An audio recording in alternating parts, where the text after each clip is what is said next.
Ne vous conformez pas au siècle présent, mais soyez transformés par le renouvellement de l'intelligence, afin que vous discerniez quelle est la volonté de Dieu, ce qui est bon, agréable et parfait. Romains 12, 2. Par ce verset, il nous est dit une fois de plus que Dieu peut sauver notre intelligence en la renouvelant à cette position d'où elle peut discerner quelle est la volonté de Dieu, ce qui est bon, agréable et parfait.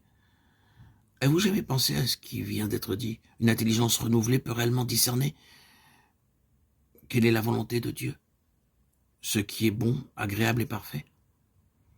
Très souvent, sur un point donné, une certaine chose semble être la volonté de Dieu, mais cette autre semble l'être aussi.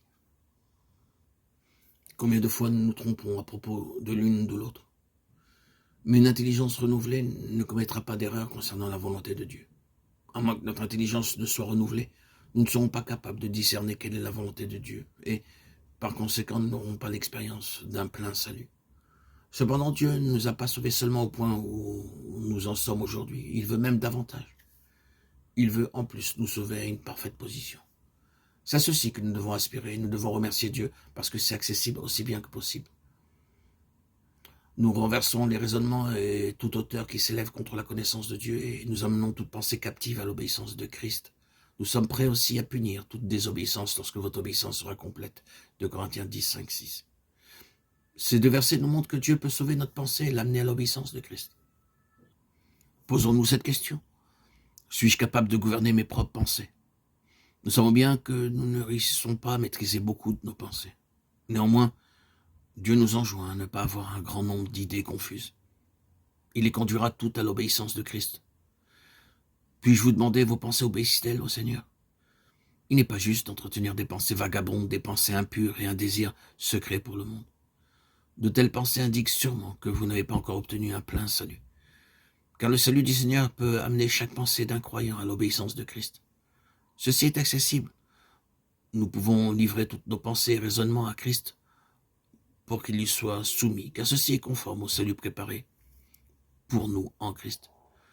Dieu ne nous sauve pas seulement pour aller au ciel en nous donnant la vie éternelle, il veut aussi sauver notre être intérieur en amenant toutes nos pensées à l'obéissance de Christ.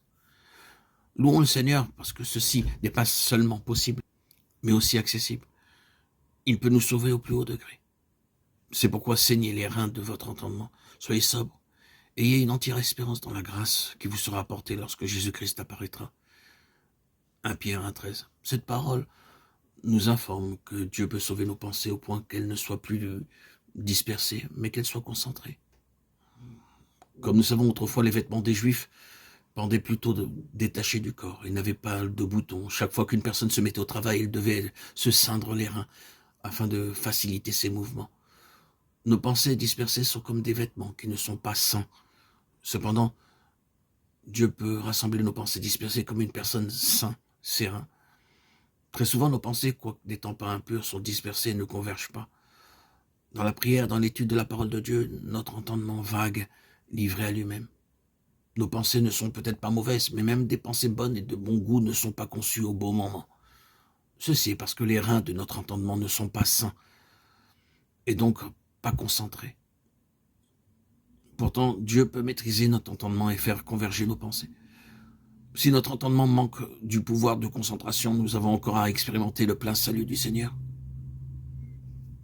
Grâce soit rendue à Dieu, parce qu'il peut nous délivrer des pensées dispersées et nous sauver au point que nos pensées soient concentrées.